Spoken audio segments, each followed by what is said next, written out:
بسم اللہ الرحمن الرحیم۔ میں ہوں مجاہد عدنان اور میرے ساتھ اس وقت موجود ہیں راجد الافکار صاحب۔ ان سے آج ہم کچھ خان صاحب کے متعلق پوچھیں گے کیونکہ ان کی سیاست کے اوپر کافی گہری نظر ہے، کافی یہ تجربہ رکھتے ہیں۔ تو راجد صاحب بہت شکریہ، آپ نے ٹائم دیا آج۔ تو سب سے پہلے آپ یہ بتائیں کہ خان صاحب کی رہائی کے بارے میں آپ کا کیا جو ہے وہ نظریہ ہے، کب تک وہ باہر آ سکتے ہیں یا ان کے ساتھ آگے فیوچر میں کیا ہو سکتا ہے، وہ کائنڈلی پلیز ہمیں بتائیے گا۔ بہت زیادہ چیئرمین احمد چوہان صاحب آپ کا شکریہ کہ آپ نے اپنے پروگرام میں ایک دفعہ پھر ہمیں مدعو کیا۔ اچھا سوال ہے، لیکن اس سے پہلے آپ کو یہ بتا دوں کہ جو پاکستان ہے اس میں آپ ماضی کی بات تو کر سکتے ہیں، لیکن اگلے 3 مہینے میں کیا ہوگا وہ بتانا بھی تھوڑا سا مشکل ہوتا ہے، کیونکہ وہاں پر کچھ بھی ہو سکتا ہے۔ لیکن سامنے سامنے جو نظر آتا ہے کہ دیکھیں خان صاحب کی رہائی کا ایک تو قانونی طریقہ ہے، ان کو 1-2 کیسز میں سزا بھی ہے، ٹھیک ہے، تو انہوں نے ہونا تو عدالت کے ذریعے، لیکن یہ بھی سچ ہے کہ جب پاکستان میں رجیم چینج ہوتی ہے یا حالات بدلتے ہیں تو کچھ بھی ہو سکتا ہے اسی طرح۔ لیکن سامنے سامنے خان صاحب کی ابھی چند مہینوں میں رہائی آج کی جو سچویشن ہے اس میں نظر نہیں آتی ہے۔ لیکن اگر خان صاحب کوشش کرتے ہیں، خود چاہتے ہیں، تو پھر بھی بات آگے بڑھ سکتی ہے۔ یہ بھی ایک طرف کی بات ہے، کیونکہ یہ کہتے ہیں ہم سے اسٹیبلشمنٹ بات کرنا چاہتی ہے، لیکن اگر غور سے چیک کریں تو پچھلے 3-4 مہینوں میں اسٹیبلشمنٹ ان سے بات نہیں کرنا چاہتی اور وہ کر بھی نہیں رہی ہے۔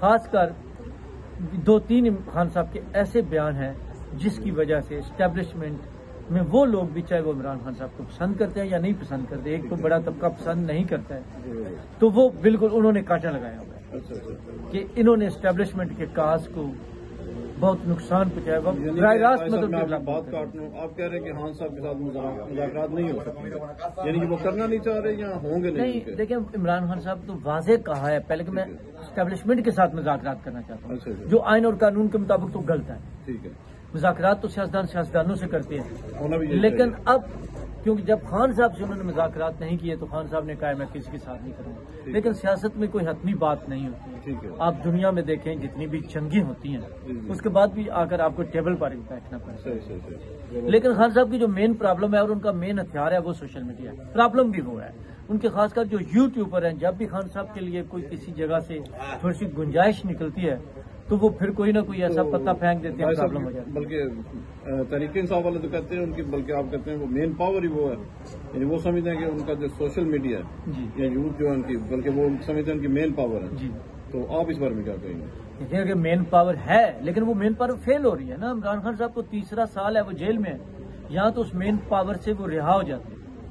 اب تک دیکھیں انہوں نے جتنی تحریکیں چلائی، جتنی موومنٹیں چلائی، چاہے اس میں جو بھی ہو وہ سب ناکام ہوئی نا، یہاں تک کہ وزیر اعلیٰ خیبر پختونخوا علی امین گنڈا پور کو بھی چینج کرنا پڑا۔ اس سے بڑی بات ہے گور علی صاحب ہیں ان کے چیئرمین، اب ان کی جنرل سیکرٹری ہیں سلیمان اکرم راجہ اور ان کے انفارمیشن سیکرٹری ہیں وقاص اکرم۔ یہ تینوں تو ابھی چند سال پہلے تحریک انصاف میں شامل ہوئے اور پارٹی کے تینوں بڑے ہوتے ان کے پاس ہیں، تو پارٹی کس کے پاس ہے؟ ٹھیک ہے، خان صاحب فرد واحد ہیں، اس میں کوئی شک نہیں ہے۔ پی ٹی آئی ہے تو خان صاحب کے ساتھ، خان صاحب اس کے ساتھ، کیونکہ پبلک تو خان صاحب کو مانتی ہے، سیدھی سی بات ہے۔ تو لیکن دیکھیں پاکستان میں بیک ڈور پر بہت کچھ ہو رہا ہوتا ہے، یہ بھی حقیقت ہے، لیکن اس کے علاوہ راج صاحب بہت شکریہ، اس کے علاوہ تھوڑا سا ہٹ کے آج سوال کرتے ہیں۔ ہم اپنے دیکھنے والوں کو بتانا چاہتے ہیں کہ راج صاحب کی آج جو پاکستان کے سفیر ہے میڈرڈ میں ڈاکٹر ظہور احمد، ان سے ملاقات ہوئی۔ راج صاحب وہ بتائیے ذرا، کیونکہ سیاست سے تھوڑا ہٹ کے میں نے کہا موضوع چینج کرتے ہیں، وہ ملاقات آپ کی کیسے رہی اور پتہ چلا کہ آپ نے ان کا انٹرویو بھی لیا؟ جی بالکل، میں نے ان کا انٹرویو جو کیا ہے وہ آپ پاور اینڈ پر دیکھ سکتے ہیں اور اس پر ضرور دیکھیے گا۔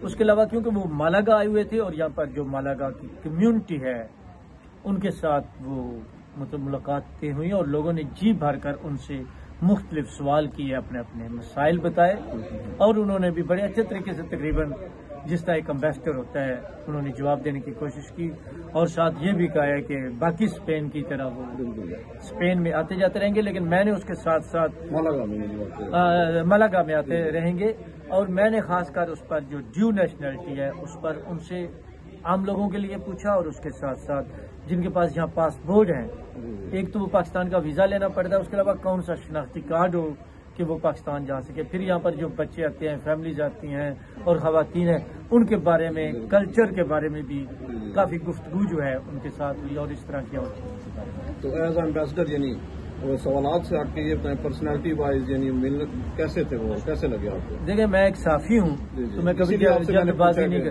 میری اس سے کوئی مسئلہ ہو سکتا ہے.